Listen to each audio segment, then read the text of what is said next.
Hi folks, how you doing? It's James JT at the movies, joined again by Laura. Hello. We're here in the movie room, and this is for this month's episode of First Time Watch. So this time it was me watching something for the first time that Laura wanted to show me.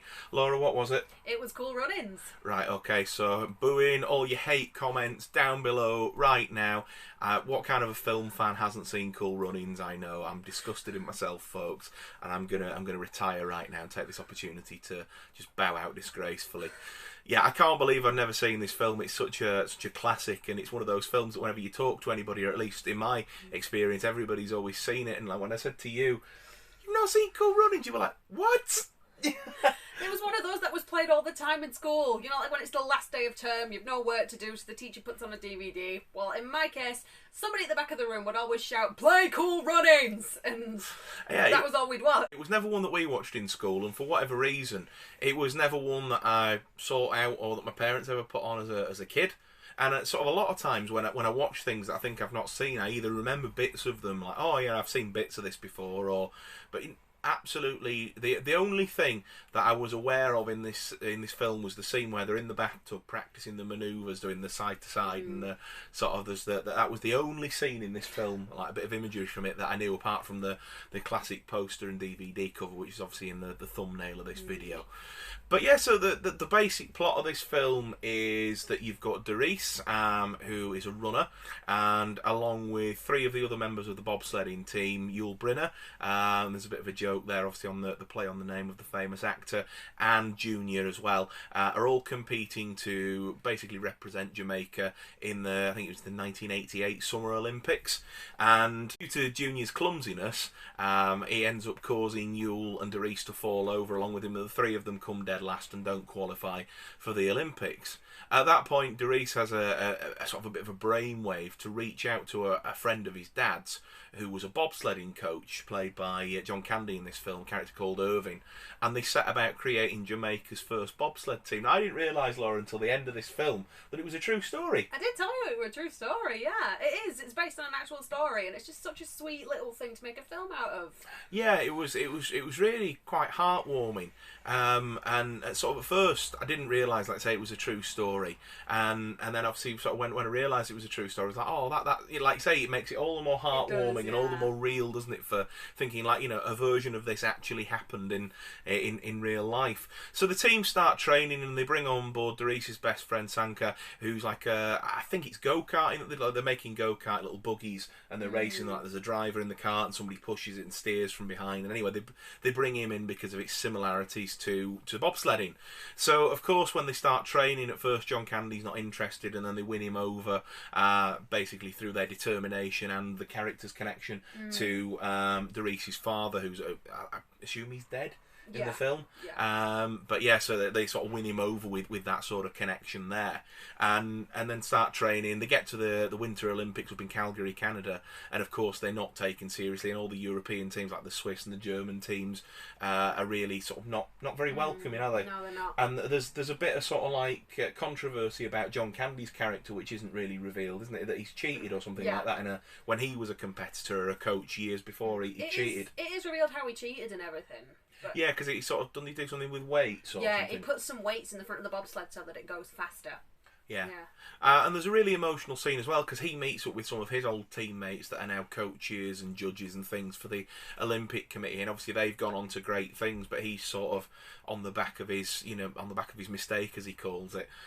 He's ended up right down back at rock bottom, sort of thing.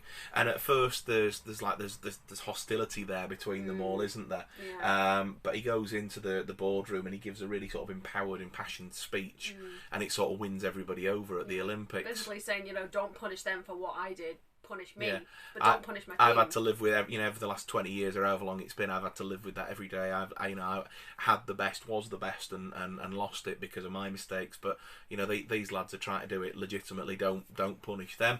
And so they start to, as a team, sort of work together. They have a really really rough run, don't they, to start with, and they realise that they're trying to emulate the other teams rather than be themselves, be their own athletes.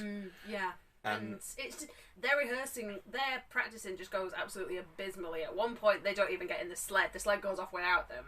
And one of the press reporters that's there takes a picture of him, and they're all trying to run after him. The pose is just so funny. But it just goes so abysmally, and yet they become well-respected members of the team because they don't give up. Yeah, and they sort of eventually start to realise, well, we're Jamaicans, we'll run this like we're Jamaicans, we'll not try and be German, be Swiss, be, you know, whoever else and try and emulate somebody else. We'll find the way that works for us, and we'll do that. And they do. And I would assume everybody else has seen this film, and there's spoilers, you know, coming up, and spoiler warning at the beginning of the video as well. But I'm going to talk spoilers now. When they get into the final race, their bobsled is an old sled that somebody's very kindly sold them at a discounted rate so that they could compete, because obviously they don't have any bobsleds, or didn't have any bobsleds back in Jamaica.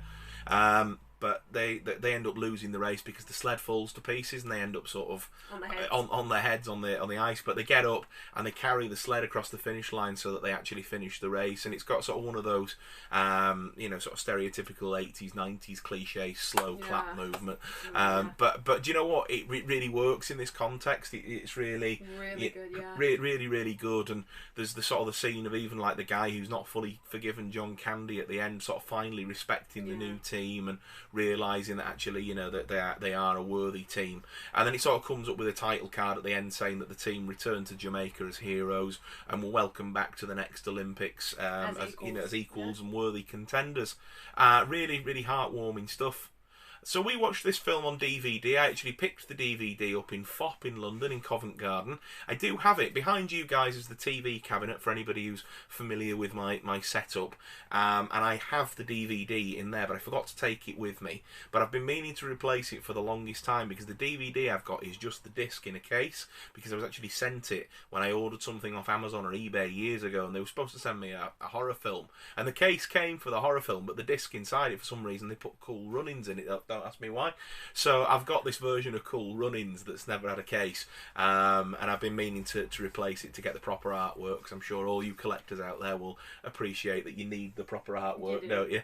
And it was £4 in FOP, and so, like I said, I'd forgotten to take the disc down with me, and thought, do you know what, now's as good a time as any. I'm sure it's on Disney Plus or Netflix or wherever, but physical media. So I picked that up, and there's a vlog coming on that soon. I would imagine this will probably make it to YouTube before that FOP vlog does. But if it's the other way around, then you'll have seen it. If not, look out for that video. But we watched it on holiday when we went and stayed with my mum and her husband. We had a great night watching it. I loved the score from I think it's from Hans Zimmer. And I'll put a title underneath if I'm wrong, but I'm sure it said it was Hans Zimmer. And I really liked the music, really uplifting, wasn't it, Laura? Really upbeat. Really was, yeah. And directed by John Turteltaub. Again, another really sort of prominent director. But yeah, we watched this on DVD. It is available, of course, on Blu-ray.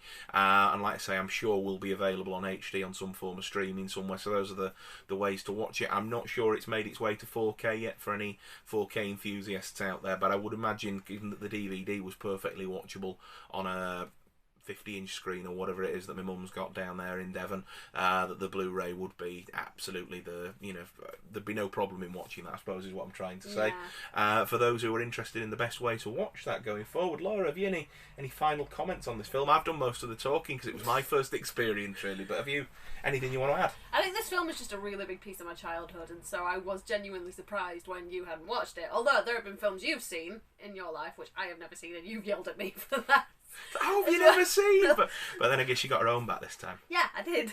No, John Candy's performance in it is absolutely brilliant. I just love John Candy. He's great, isn't he? He's brilliant. But no, the storyline obviously is a true story, and I love it whenever films do that. Whenever they create something out of something that's truly happened. Yeah, there have been loads of amazing films, and this definitely joins the ranks as one of them. It really does.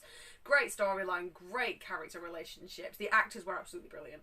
Really. Yeah, I really liked that. The four lads in the team, it's a really good thing to point out, is that the four lads in the team, obviously two of them are the best of friends anyway, but then you've got Yul Brynner and you've got Junior's character. Junior's really sort of under his dad's thumb, and his dad wants him to become a businessman and move to Florida and go and work for, you know, I can't remember the firm's name, but, you know, sort of some banking firm or whatever.